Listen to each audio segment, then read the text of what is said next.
Nah, maka itu ke depan saya setuju betul apa yang disampaikan oleh guru kita tadi. Kita siap dialog kapan saja. Hayya 'alal falah.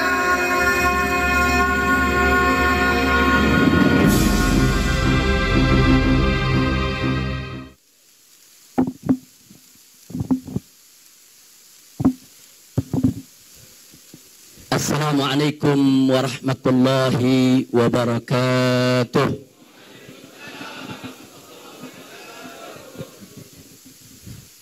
Alhamdulillah. Alhamdulillahilladzi arsala rasulahu rahmatan lil alamin. Alhamdulillah. Alhamdulillahilladzi ja'ala nabiyahu khataman nabiyyin. Alhamdulillah. Alhamdulillahilladzi yaqulu fi haqqi sayyidil mursalin. Innallaha wa malaikatahu yusalluna 'alan nabi. Ya ayyuhalladzina amanu sallu 'alaihi wasallimu taslima. Allahumma sallim wa barik alaihi wa ala alihi wa ashabihi. Ahiba'il kiram, jazakumullahu khairal jazaa ala ihtimamikum wal jamil. ففي هذه المناسبة السعيدة نقدم لكم جميعا جزيل الشكر وأحسن التقدير. فشرفتمونا ونورتمونا وفرحتمونا. شرفتم المكان ونورتم المجلس وفرحتم القلوب. فأسأل الله سبحانه وتعالى أن يبارك لنا ويبارك لكم وأن يتقبل ما في نيتنا أجمعين. آمين يا رب العالمين. Ahiba'il kiram, pada kesempatan ini untuk yang kesekian kalinya saya ingin menyampaikan ucapan berjuta terima kasih dan penghargaan yang tinggi kepada segenap umat Islam yang telah meluangkan waktunya, yang telah menunjukkan kepeduliannya, yang telah menyambut kepulangan saya sekeluarga. Teristimewanya untuk para habaib, para alim ulama, para kiai yang telah memotivasi, mendorong umat untuk ikut serta, yaitu di dalam penjemputan tersebut. Mudah-mudahan Allah memberikan ganjaran yang berlipat ganda kepada para habaibnya, para kiainya, para ulamanya, dan kepada segenap umat Islam. Jazakumullahu khairal jazaa. Setelah tadi kita dengarkan satu persatu sambutan demi sambutan yang disampaikan oleh para perwakilan dari berbagai daerah, maka yang ingin saya sampaikan pertama, dari kemarin sudah banyak sekali daerah yang mengundang saya. Nah, tapi belum ada saya terima satupun juga. Saya hanya katakan insya Allah dalam waktu dekat secepat-cepatnya Dewan Pimpinan Pusat Front Pembela Islam di bawah koordinasi ketua umumnya yaitu Kiai Haji Ahmad Sobri Lubis yang akan membuat jadwal safari dakwah ke daerah, insya Allah. Nah, maka itu saya minta perwakilan-perwakilan daerah tadi yang memang ingin, yaitu kita sambangi, kita datangi dalam waktu dekat ini, semua koordinasi dengan Kiai Haji Ahmad Sobri Lubis, karena semua mesti tertib, semua mesti teratur. Apakah nanti Kiai Haji Ahmad Sobri Lubis akan atur dari Jawa Barat ini, dari Jakarta dulu, Banten, Jawa Barat, Jawa Tengah, Jawa Timur, sampai ke Madura, sampai ke NTB sana saudara, kemudian nanti dari Sumatera, Kalimantan, Sulawesi, sampai ke Ambon sana, dan seterusnya. Insya Allah semua jadwal akan diatur dengan tertib, insya Allah. Maka itu saya minta maaf kepada mereka-mereka yang telah menghubungi saya dari kemarin, dari semalam, sudah bahkan dari sebelum saya pulang. Nah, saya ada di Mekah, udah banyak yang kontak, Habib nanti tanggal sekian, ini tanggal sekian, ini tanggal sekian. Jadi saya minta maaf kalau sampai hari ini saya tidak memberikan jawaban. Nah, adapun besok, saudara, insya Allah yaitu hari Jumat, saya akan berusaha untuk hadir di tempat maulid Sayyidil Walid. Nah, perlu Anda tahu juga bahwa Sayyidil Walid Al-Habib Abdurrahman Al-Habib Ali bin Abdurrahman As-Sagaf juga guru saya. Beliau dulu punya majelis taklim rutin di Masjid An-Nur Tanah Abang ya, Pak. Rutin beliau mengajar di sana setiap yaitu malam Sabtu membuka tafsir, dan saya ketika itu masih SD, masih kelas 3 SD. Itu saya duduk belajar dengan beliau di masjid tersebut sampai saya lulus SMA. Jadi artinya kita ini dulu dibawa-bawa oleh kita punya saudara dari majelis ke majelis ya ikhwan. Nah, sehingga kita punya guru banyak, tidak sedikit. Siapa guru-guru yang buka majelis, siapa guru-guru yang tablik ke sana kemari, siapa yang mengajarkan kita walaupun satu huruf, maka mereka adalah guru kita ya ikhwan. Nah, apalagi Sayyidil Walid Al-Habib Ali bin Abdurrahman As-Sagaf luar biasa. Doanya, dukungannya, bahkan pada saat beliau datang ke Mekah, saudara, ketika umroh, luar biasa dukungannya, spiritnya, motivasinya sampai hari ini tidak pernah berkurang.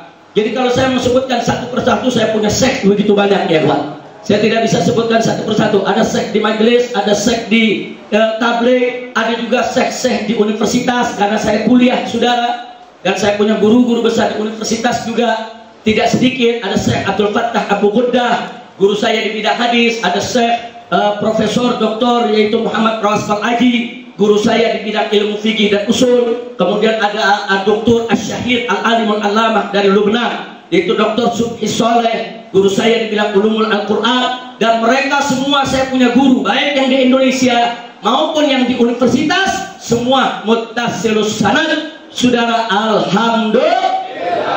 Ini penting untuk saya sampaikan saudara, supaya tidak ada lagi isu-isu saudara katanya Habib Rizik ini belajar sendirilah, baca kitab, nggak punya guru, nggak punya syekh. Barang siapa yang baca kitab sendiri katanya belajar sama setan. Nah, jadi ini perlu kita kemukakan. Saya punya guru sangat banyak, saya punya syekh sangat banyak. Jazakumullahu khairal jazaa. Semoga Allah memberikan yaitu ganjaran berlipat ganda kepada mereka semua. Baik, selanjutnya ya kawan, setelah saya sampaikan yang pertama tadi sangat penting sekali, berikutnya apa yang disinggung tadi oleh kita punya guru Syekhuna Al-Walid Kiai Haji Sukron Makmun. Saudara, luar biasa. Beliau bukan sekedar memberikan nasihat kepada kita, tapi beliau tadi memberikan solusi untuk umat ya ikhwan. Ya, solusi yang terbaik untuk umat, untuk bangsa dan negara, untuk pejabat dan rakyat. Buka pintu dialog. Jadi kalau berbeda pendapat bukan main tangkap. Kalau berbeda pendapat, saudara, bukan orang ditersangkakan. Kalau beda pendapat, bukan orang dipenjarakan. Tapi kalau berbeda pendapat, duduk bersama, ayo dialog, ayo adu argumentasi. Apa kau punya argumentasi? Apa kau punya alasan? Apa kita punya argumentasi? Kita lihat siapa yang punya argumentasi yang kuat ya. Ini perlu dibuka pintu dialog semacam ini. Nah, makanya kalau sekarang ada yang teriak-teriak rekonsiliasi, rekonsiliasi. Mana mungkin rekonsiliasi itu bisa digelar kalau pintu dialog tidak dibuka, saudara. Buka dulu pintu dialognya, baru bisa rekonsiliasi. Tidak ada kata rekonsiliasi tanpa dialog ya, Pak. Dialog itu penting, dialog itu penting, saudara.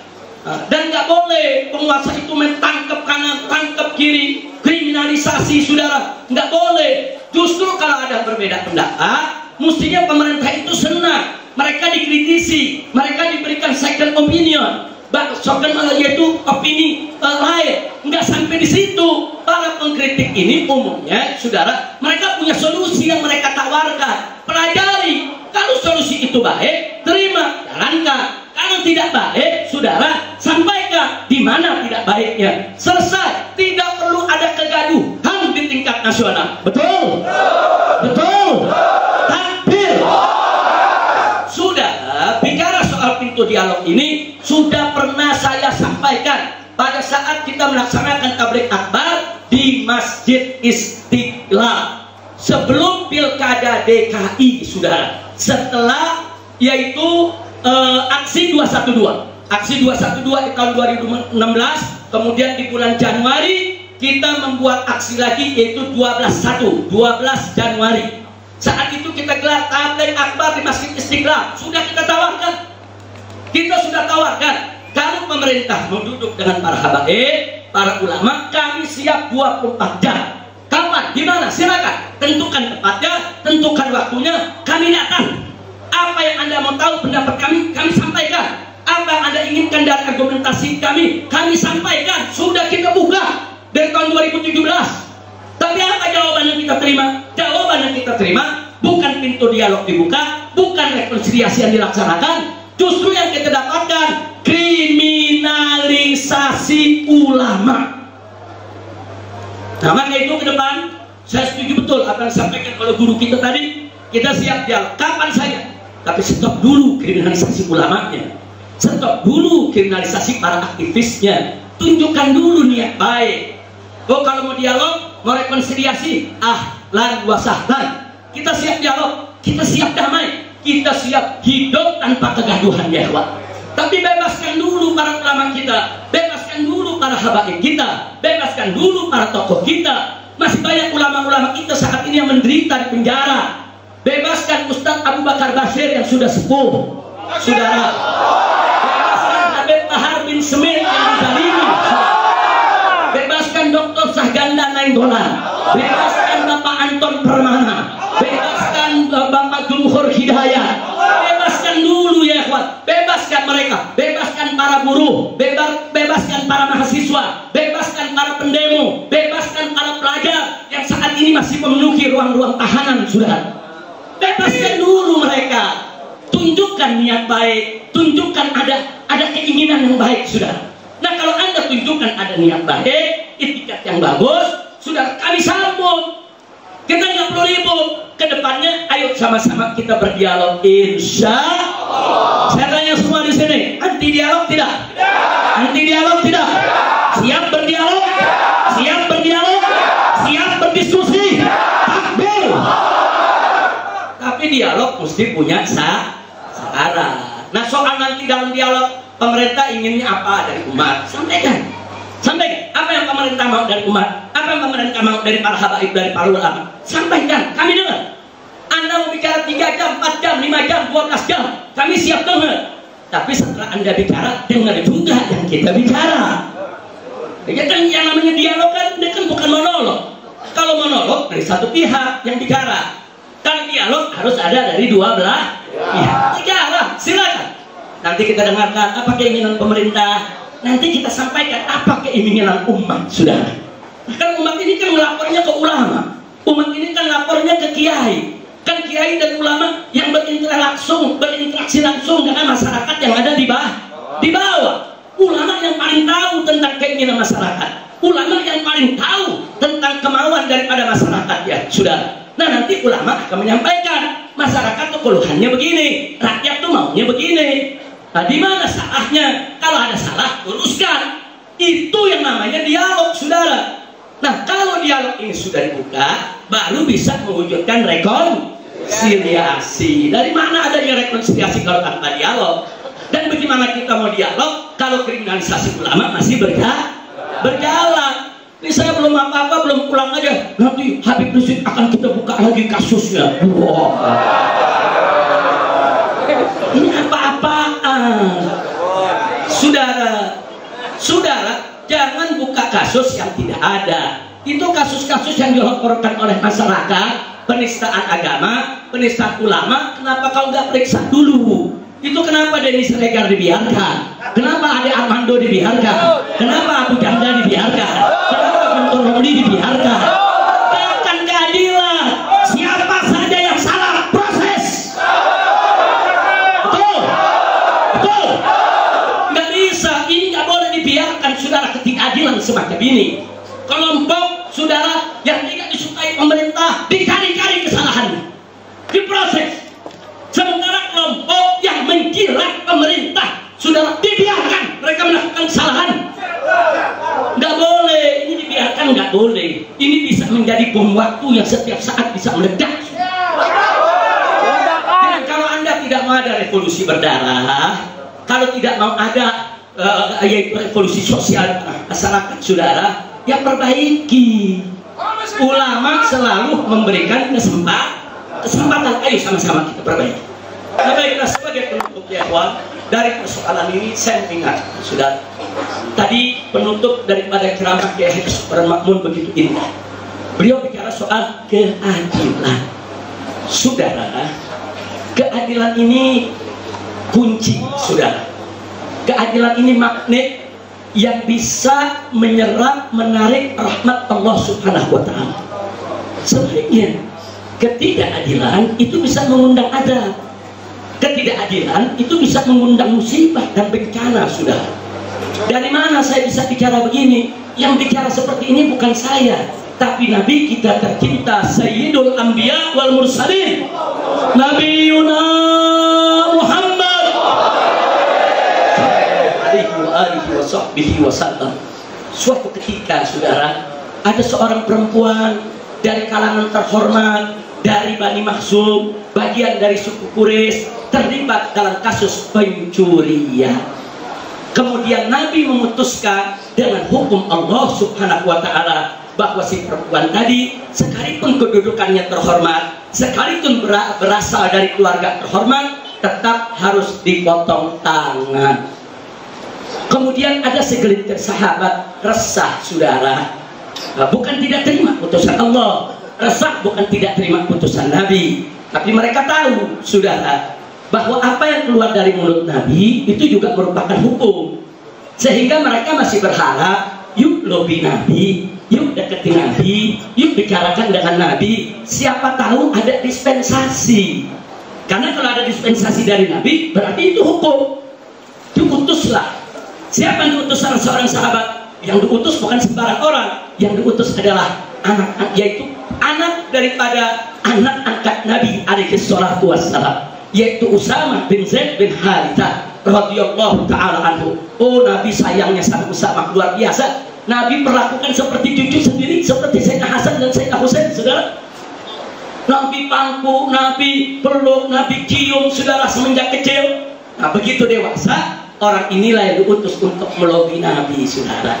Apa masih bisa perempuan ini diberikan dispensasi, jangan dipotong tangan, berikan hukum yang lain, tapi tangannya jangan dipotong, karena sukunya, keluarganya Quraisy akan malu, saudara.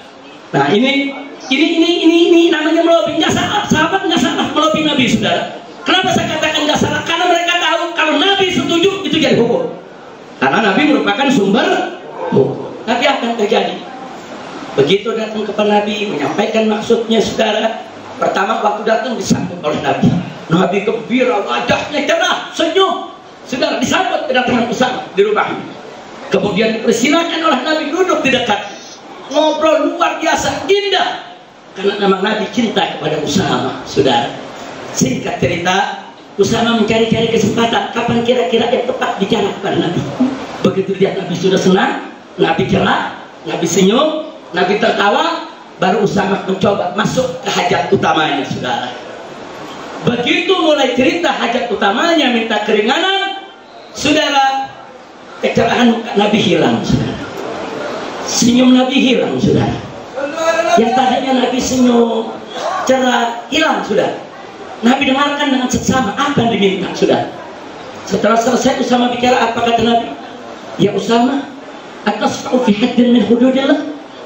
Hei Usamah, kau ingin memberikan pertolongan kepada suatu hukum yang sudah ditetapkan oleh Allah. Jadi Nabi kasih kabar, ini udah ketetapan Allah, nggak bisa dirubah, dan nggak boleh saya ubah. Apa kau mau ubah ini ya Usamah? Ditegur oleh Nabi. Sudah. Tapi setelah itu Nabi kumpulkan semua sahabat. Ya Usamah, kumpulkan semua di masjid Nabi, sudah. Semua sahabat kumpul di masjid Nabi. Setelah kumpul, Nabi menyampaikan kepada sahabat. Kata Nabi, ada sekelompok orang, Nabi nggak sebut nama, ini indahnya Nabi, sudah. Kata Nabi apa? Ada sebagian dari kamu yang mencoba untuk mendekati saya, untuk memberi keringanan hukuman kepada perempuan Quraisy, perempuan Bani Makhzum yang mencuri tadi. Lalu apa Nabi katakan? Ini yang catat dalam sejarah, ini sumber keadilan yang luar biasa, saudara. Nabi mengatakan kepada seluruh sahabat yang hadir, Nabi sampaikan, innama halaka man kana qablakum, sesungguhnya umat sebelum kamu dulu binasa, hancur, saudara, mendapat bencana, musibah, Allah hancurkan mereka. Karena apa? Idza saraka fihimus syarif tarkuh. Kalau ada orang yang terhormat di tengah-tengah mereka, mereka enggak hukum, mereka biarkan, mereka lepaskan. Enggak dihukum, saudara. Tapi sebaliknya kata Nabi, wa idza saraka fihimut dha'if yuqam alaihi al-had. Tapi kalau ada orang lemah, orang cilik, orang kecil yang enggak punya kedudukan, saudara, mereka bersalah, yuqam alaihi al-had, ditegakkan atas mereka ketetapan hukum, ditetapkan hukum yang berat atas mereka. Masya Allah, ini Nabi udah kasih kabar, hati-hati, hati-hati. Kalau di tengah-tengah kita sudah tidak adil seperti itu, saudara. Satu kelompok salah dibiarkan, bahkan dilindungi. Kelompok lain yang tidak disukai, saudara, enggak salah aja disalahkan. Apalagi kalau salah, ya kawan. Kalau sudah begini yang terjadi, apa kata Nabi? Innama halaka man kana qablakum. Halak, kata Nabi, binasa, hancur itu bangsa. Nah, sekarang saya mau tanya, saudara, di Indonesia mulai terjadi tidak? Ada kelompok yang kalau saya salah dibiarkan? Ada kelompok yang kalau salah dibiarkan? Ada kelompok yang kalau salah dihukum? Ada kelompok yang gak salah disalah-salahin? Ada tidak? Ada tidak? Kalau begitu saya tanya, itu adil tidak? Adil tidak? Jadi Nabi tadi mengatakan kalau tidak adil itu, saudara, apa yang akan terjadi? Hancur. Sekarang saya mau tanya semua, mau Indonesia hancur? Mau Indonesia binasa? Mau Indonesia mendapatkan aneka ragam bencana dan musibah? Na'udzubillah min dzalik. Ini nggak boleh dibiarkan. Jadi dari hadis ini kita mendapatkan informasi nabawi, informasi yang bukan lagi A1 nih, bukan lagi akurat, super akurat, sumber hukum, saudara. Informasi dari Nabi yang nggak pernah meleset. Wa ma yantiqu 'anil hawa in huwa illa wahyuha. Ini informasi ilahi, informasi nabawi. Nabi menginformasikan kalau ketidakadilan sudah terjadi di tengah suatu masyarakat, suatu bangsa, maka mereka akan binasa. Nah, mudah-mudahan Allah selamatkan kita semua. Nggak sampai di situ. Saking perhatian dan pedulinya Nabi dengan keadilan, Nabi bersumpah depan sahabat, sudah. Nabi sampaikan kepada para sahabat, jangankan perempuan itu yang kalian bela, jangankan perempuan itu tuh yang tadi itu yang Bani Makhzum yang mencuri, yang katanya terhormat dari suku Quraisy, yang ingin kalian selamatkan, jangankan itu. Lau anna Fatimah binta Muhammadin, andai kata Fatimah putri Muhammad, Fatimah putri Nabi, jantung hati Nabi, kecintaan Nabi, Fatimah ummu abiha. Julukan Fatimah Zahra itu ummu abiha, ibu dari ayahnya, karena sepeninggal Sayyidatuna Khadijatul Kubra radhiyallahu anha, Fatimah yang menjaga Nabi, Fatimah yang melayani Nabi, Fatimah yang mengurus semua urusan rumah tangga Nabi. Makanya Fatimah Zahra alaihassalam, beliau dijuluki ummu abiha, ibu untuk ayahnya. Subhanallah. Dan nggak sampai di situ, Fatimah Zahra bukan sembarang wanita, wanita yang paling mulia, wanita yang paling suci. Nabi katakan bahwa Fatimah adalah sayyidatun nisa'il alamin, pemimpin perempuan semesta alam, sudah. Jadi kalau Nabi mengatakan lau anna Fatimah binta Muhammadin, ini menunjukkan tingginya kedudukan Sayyidatuna Fatimah, sudah. Jadi jangankan perempuan Makhzum tadi yang mencuri, yang ingin kau lindungi. Andai kata putriku Fatimah, jantung hatiku, kecintaan Nabi. Kalau anda Fatimah binta Muhammadin sarakat, andai kata Fatimah putriku tercinta yang mencuri, demi Allah, laqattu yadaha, demi Allah pasti aku potong tangannya. Subhanallah. Jadi hadis ini jangan disalahpahami. Hadis ini bukan merendahkan Sayyidatuna Fatimah Zahra, bukan. Hadis ini mengambil perumpamaan yang tinggi. Jangankan perempuan lain, Fatimah Zahra saja tidak kebal hukum, saudara.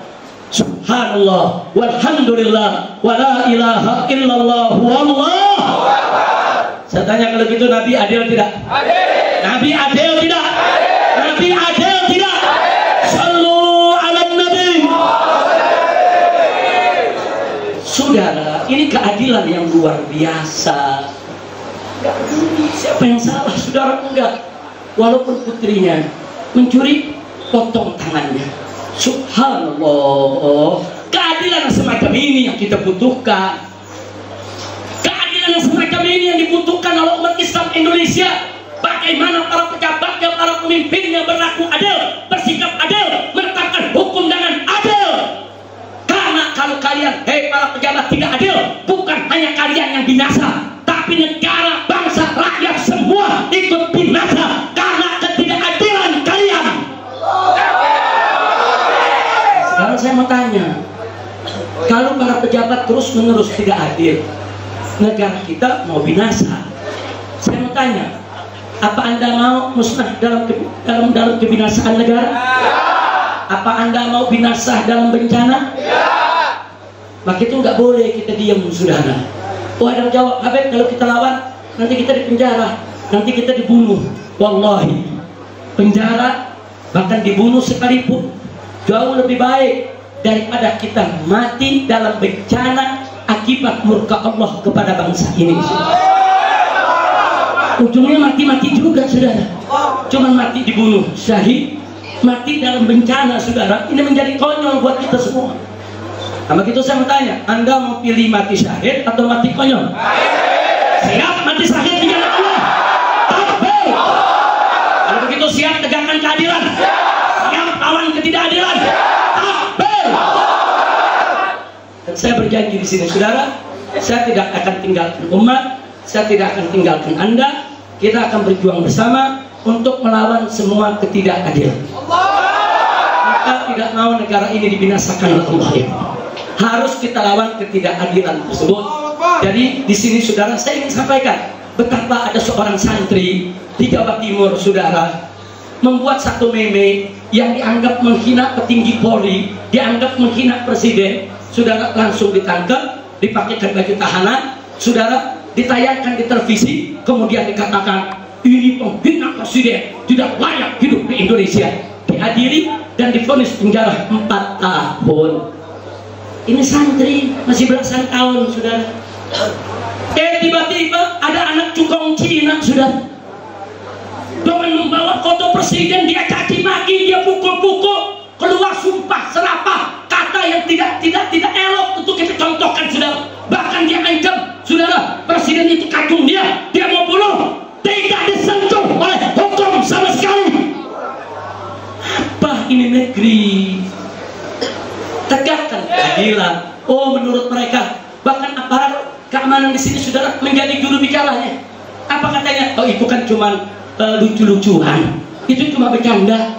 Innalillahi wa inna ilaihi rajiun. Kalau anak cukong Cina boleh bercanda sedemikian rupa, kenapa yang anak santri nggak dibilang bercanda juga? Kenapa? Kalau anak cukong Cina dibebaskan, santri bebaskan juga, saudara. Betul? Yang santri dihukum karena dituduh menghina pemerintah, ya anak cukong Cina hukum juga dong. Itu namanya keadilan. Kita nggak minta diistimewakan, enggak. Umat Islam tidak minta diistimewakan, saudara. Umat Islam tidak minta diistimewakan dalam hukum. Tegakkan hukum yang adil. Yang salah proses hukum sesuai dengan hukum yang setimpal. Betul? Takbir. Tapi kalau begini caranya, saudara, yang menjilat rezim, yang menyanjung-nyanjung rezim, yang membela-bela rezim, salah apapun dibiarkan. Sudah dilaporkan oleh masyarakat, dilaporkan oleh kiai, dilaporkan oleh santri, dilaporkan oleh masyarakat, enggak diproses. Sampai kapan kita diam lihat begini? Sampai kapan? Ini kalau terus-menerus dibiarkan, hancur binasa kita punya negeri, saudara. Nah, inilah yang saya maksud, perlu kita melakukan revolusi yang kemarin tidak adil, besok wajib adil. Yang kemarin suka bohong, besok tidak boleh lagi bohong. Yang kemarin suka ingkar janji, besok tidak boleh ingkar janji. Yang kemarin terlanjur khianat, maka besok wajib jaga amanah. Setuju tidak? Saya tanya, kira-kira kalau pemerintah melakukan revolusi akhlak, dukung tidak? Dukung tidak? Tetap ini sebarkan, biar pemerintah dengar. Kami siap mendukung Anda kalau Anda melakukan revolusi akhlak. Kalau Anda besok berbuat adil, kalau Anda menegakkan keadilan,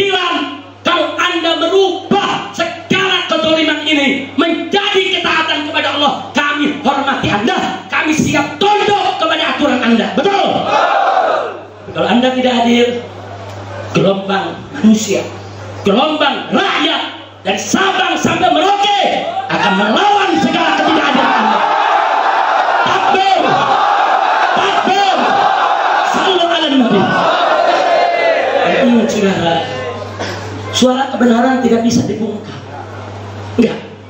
Enggak bisa dibungkam. Walaupun mereka berupaya untuk membungkam suara kebenaran tersebut akan masuk, saudara, ke celah-celah rumah umat, akan masuk ke telinga-telinga yang mendengar, saudara, akan masuk ke relung-relung hati umat, saudara. Dan suara kebenaran itu, saudara, akan menjadi modal umat untuk menggerakkan semangatnya berjuang untuk melawan segala ketidakadilan. Itu saya tanya sekali lagi, siap revolusi akhlak? Siap revolusi akhlak? Siap melawan ketidakadilan? Nah, begitu saya minta semua dimanapun Anda berada, ini hadir dari berbagai daerah, jangan biarkan kedoliman terjadi di wilayah Anda. Jangan. Kalau ada yang bersalah, siapa mau proses? Kalau santri diproses, kenapa anak tukang Cina nggak diproses? Proses sama-sama, saudara. Kita sama-sama warga negara Indonesia, sama-sama tidak kebal hukum. Baik. Kira-kira jelas tidak? Jelas tidak? Baik, sampai di sini ini yang ingin saya sampaikan. Sekali lagi, tidak adil itu berbahaya. Makanya para ulama Ahlus Sunnah wal Jamaah menganjurkan kepada khotib-khotib Jumat, kalau khutbah Jumat, penutup khutbah Jumat, agar mengamanatkan umat. Innallaha ya'muru bil adli wal ihsan. Kita dengar setiap hari Jumat, saudara. Ini luar biasa Ahlus Sunnah wal Jamaah. Kenapa itu dicantumkan, saudara? Walaupun itu bukan syarat Jumat, bukan rukun Jumat, tapi dicantumkan dan diamalkan, saudara, oleh ulama-ulama Ahlus Sunnah di seluruh dunia. Kenapa? Untuk mengingatkan, yaitu umara, untuk mengingatkan ulama, untuk mengingatkan rakyat bahwa keadilan adalah perintah Allah. Dan jangan lupa al-adlu lil jami', justice for all. Keadilan itu untuk semua, sudah. Tidak boleh ada satu manusia pun yang diperlakukan tidak adil. Apapun agamanya, apapun sukunya, keadilan bukan hanya untuk umat Islam, sudah. Keadilan untuk semua manusia, bahkan untuk semua makhluk Allah Subhanahu wa ta'ala. Kita mesti adil terhadap binatang sekalipun. Kita mesti adil terhadap pohon, kita mesti adil terhadap lingkungan, apalagi terhadap umat manusia. Wajib untuk kita bersikap adil. Siap bersikap adil? Siap tegakkan keadilan? Takbir! Takbir! Sallu ala nabi. Nah, inilah yang kita maksud dengan revolusi akhlak yang ada. Enggak, kita enggak peduli ya kawan, apapun resikonya. Resikonya paling tinggi mati. Paling tinggi apa? Orang berjuang mati, yang nggak berjuang orang sakit mati, yang nggak sakit orang kena corona mati, nggak kena corona mati, yang ditembak mati, yang nggak ditembak yang dimusuhi rezim mati, yang nggak dimusuhi yang miskin mati, yang kaya ini nggak usah takut ya kawan, mati itu. Dan mati itu bukan akhir segalanya, bukan. Mati itu awal kehidupan kita di alam akhirat, saudara. Untuk mempertanggungjawabkan segala amal kita di dunia ini. Maka itu kepada para pejabat Indonesia, ingat, besok Anda juga akan mati, bukan kami aja yang mati. Anda akan ditanya kenapa bohong, kenapa ingkar janji, akan ditanya kenapa khianat, kenapa tidak amanat. Nah, mumpung hayat masih dikandung badan, kami aja. Ayo kita ajak revolusi akhlak. Tubu ilallahi taubatan. Alhamdulillah. Kira-kira saya sampaikan di sini jelas tidak? Jelas tidak? Takbir. Dan betul yang disampaikan Kiai Haji Syukron Makmur tadi, saudara. Posisi ulama itu bukan oposisi. Posisi ulama bukan oposisi, tapi posisi ulama melakukan amar ma'ruf nahi. Lo apa bedanya Habib antara oposisi dengan ulama? Ada beda. Oposisi, saudara, seringkali, walaupun tidak semua, tapi seringkali memposisikan diri, segala keputusan pemerintah baik atau tidak baik, saudara, dia protes, dia serah. Jadi putusan pemerintah yang sudah baik pun kadang-kadang diprotes juga. Itu oposisi, saudara. Tapi kalau ulama enggak, putusan pemerintah bagus, ya kita apresiasi, kita hargai, kita terima kasih, kita doakan, betul? Tapi keputusan yang tidak baik, yang merugikan rakyat, yang merusak agama, yang bisa menghancurkan negara, wajib untuk kita kritisi. Takbir. Itu saya tanya, kalau gitu posisi ulama mulia tidak? Mulia tidak? Mulia tidak? Nah, jadi ulama ini lebih tinggi dari oposisi, sudah. Lebih tinggi dari oposisi. Kenapa? Karena mata ulama jeli, dengan ilmunya aja jeli. Oh, ini keputusan bagus, apresiasi. Oh, ini keputusan jelek, kritisi. Dan ulama tidak akan pernah mundur dari itu, enggak, saudara. Jadi ulama yang asli, makanya kalau kita cerita tadi Kiai Sukron nih, mengingat nama Kiai Haji Munawir asli, ulama yang asli. Nah, ulama ada dua, ada asli, ada ulama-ulamaan. Ada ulama-ulamaan. Lalu maksudnya apa? Ulama-ulamaan yang ngajak umat ke sorga-sorgaan. Karena kalau ulama asli ngajak umat ke sorga siap ikut ulama asli? Takbir. Nah, jadi sekali lagi, ulama yang asli berada di atas semua pihak, saudara. Di atas pemerintah, di atas oposisi, di atas partai, di atas seluruh komponen bangsa. Ulama itu harus jadi guru bangsa. Ulama itu harus jadi penasehat utama. Ulama itu, saudara, harus selalu menjadi pengontrol segala kebijakan pemerintah untuk melindungi seluruh rakyat, apapun agama, budaya, dan bahasanya. Sekali lagi saya tanya, kalau gitu kedudukan ulama mulia tidak? Mulia tidak? Takbir. Maka itu jangan suka merendahkan ulama. Allah katakan dalam Al-Quran, yarfa'illahu alladhina amanu minkum walladhina utul ilma darajat. Nah, baiklah ya kawan, akhirnya sebagai penutup saya ingatkan, sebelum NKRI lahir, sebelum nama Indonesia ada, sebelum Indonesia merdeka, saudara, sebelum jauh, sudah, sebelum ada partai-partai, sebelum ada tentara, sebelum ada polisi, buka sejarah. Siapa yang melawan penjajah, saudara? Yang melawan penjajah adalah ulama dan santri. Saudara, saya kasih contoh beberapa pondok pesantren. Di Sumatera itu ada pondok pesantren Mustofawiyah. Itu umurnya sudah ratusan tahun, saudara. Sebelum Indonesia lahir. Di Jawa Timur ada pondok pesantren Sidogiri, saudara. Itu umurnya kalau tidak salah sudah hampir 300 tahun, saudara. Sebelum ada Indonesia. Pondok pesantren Tambak Beras 200 tahun, pimpinan usaha, salah satu pendiri NU yang mendirikan pondok pesantren Tambak Beras, ya. Artinya kalau 200 tahun, duluan mana? Pesantren apa Indonesia? NKRI apa Indonesia?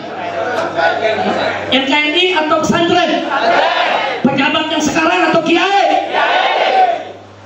Jadi jangan begitu udah merdeka dapat jabatan, gaji gede, enak-enakan, ulama dikriminalisasi. Jadi keluar lagi dah tuh ya. Udah kangen 3 tahun setengah nggak keluar. Takbir. Mestinya betul yang dikatakan oleh Kiai Sukron tadi. Kalau ada ulama-ulama yang kritis, ajak bicara. Ya ikhwan, bukan ulama dikriminalisasi, ulama dikriminalisasi, santri ditangkepin apa? Ente belum lahir, ulama udah berjuang. Ente belum lahir, santri udah berjuang. Justru akhirnya NKRI, merdekanya Indonesia, dengan izin Allah, berkat perjuangan para ulama dan santri.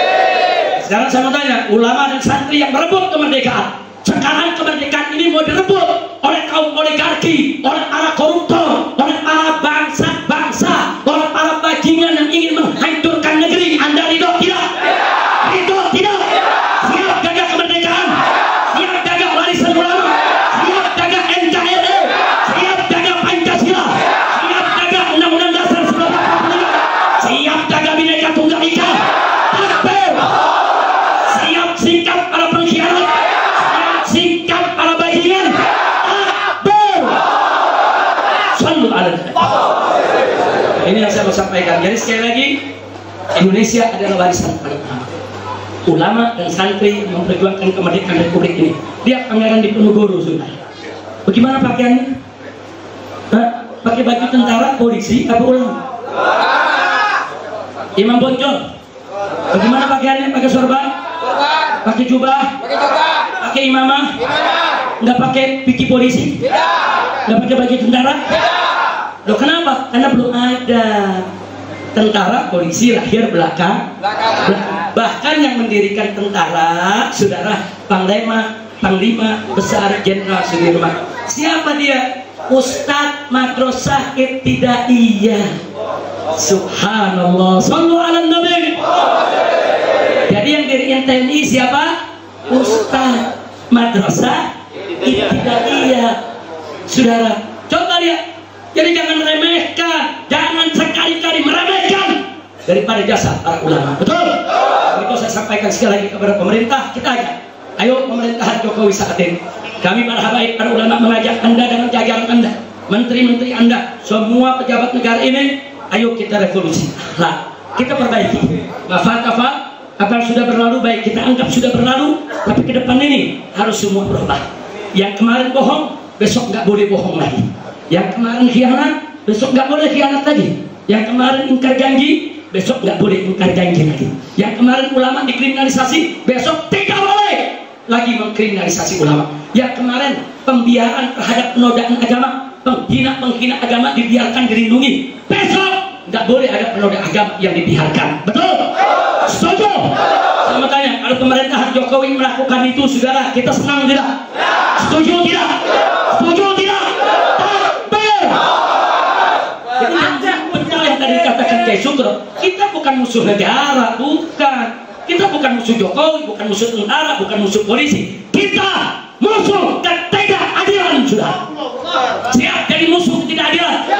Siap jadikan ketidakadilan sebagai musuh bersama. Takbir.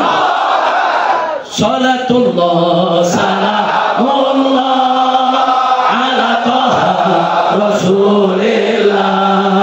Salatullah salamullah ala Yasin Habibillah. Salatullah salamullah ala Taha Rasulillah. Salatullah salamullah ala Yasin Habibillah. Tawassalna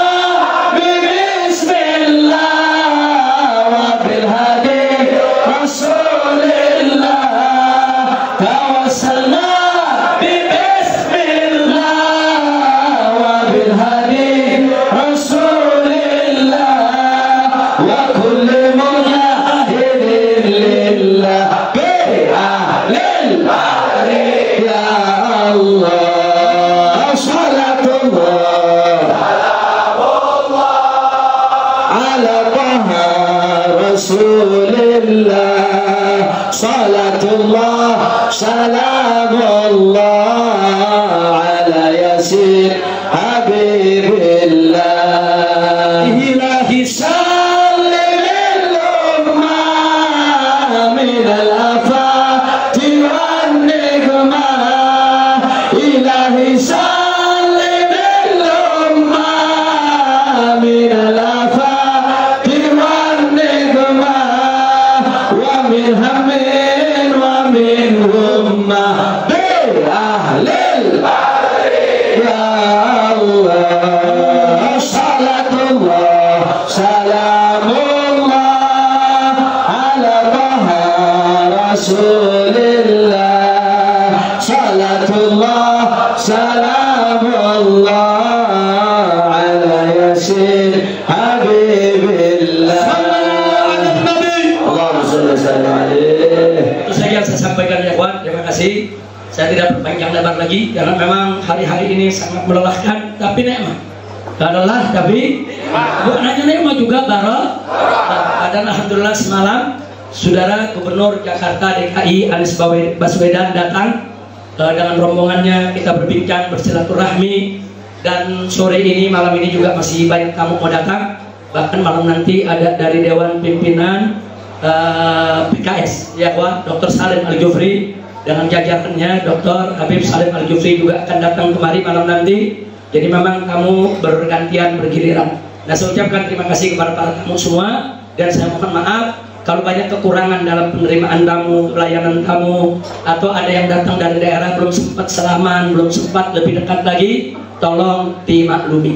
Jadi setelah acara ini kita tutup, kami minta Gus Supran Makmun, Gus Aam, begitu juga di sini ada Gus Koyum, saudara. Gus Koyum ini juga orang tuanya, kakeknya juga salah satu pendiri NU, saudara. Jadi Gus Koyum, Gus Aam ini keluarga besar pendiri NU, dan Kiai Supran Makmun nggak yang nggak kenal, saudara. Ini sepuhnya NU, sudah. Diakui atau tidak diakui secara struktural, beliau orang tuanya NU, saudara. Jadi kalau ada mengatakan FPI anti NU, saudara, itu fitnah, bohong. Sekali lagi, kita bukan musuh pemerintah, juga kita bukan musuh NU, kita musuh kezalimah. Nah, kita bukan musuh NU. Kalau aliran Nusantara, iya, itu musuh kita, saudara. Aliran Nusantara tahu? Disingkat? Disingkat? Kok tahu dong? Kirain udah lupa. Ternyata pelajarannya melekat juga. Nah, kalau bicara aliran Nusantara yang liberal, Kiai Supran nggak usah cerita, saudara. Sudah puluhan tahun di atas mimbar selalu berbicara tentang bahaya liberalisme, saudara. Nah, jadi kami bukan musuh NU, bukan. Kami musuh kesesatan, kami musuh kezaliman, kami musuh kemuntaran. Dan itu kesalahan. Lanjutkan perjuangan Anda dengan kawan-kawan yang ingin menyelamatkan Nahdlatul Ulama dari pemikiran-pemikiran yang sesat dan menyesatkan, yang ingin menyelamatkan Nahdlatul Ulama untuk menjadi Jam'iyatul Mubarakah. Saya dan seluruh keluarga besar Front Pembela Islam, bahkan seluruh umat Islam yang ada di Indonesia, mendukung upaya kiai-kiai NU untuk menyelamatkan Nahdlatul Ulama. Takbir! Takbir! Takbir! Takbir! Sallu ala Nabi. Itu saja yang bisa saya sampaikan. Kalau habis ini saya minta maaf. Sekali lagi minta maaf, tidak ada selaman-selaman, saudara. Jadi masing-masing nanti bisa kembali ke rumahnya dengan tenang, dengan tertib, dan akhlakul karimah. Dan kalau ada yang mau kumpul lagi, besok pagi ada maulid di Habib Hamid Alka jam 9 pagi. Insya Allah saya akan hadir, yaitu di Pondok Rangon, Jakarta Timur, saudara, dekat markas TNI di Cilangkap, daerah sana. Insya Allah besok jam 9 pagi. Jadi kalau ada tamu-tamu yang mau datang besok pagi, saya tidak ada di rumah. Saya tidak ada di rumah. Jadi kita akan mulai besok untuk dakwah maulidnya, insya Allah. Nah, ini yang saya sampaikan hari Jumat pagi, insya Allah di tempat Sayyidil Walid Al-Habib Ali bin Abdurrahman As-Sakaf, orang tua kami, guru kami, sesepuh kami, kecintaan kami, saudara.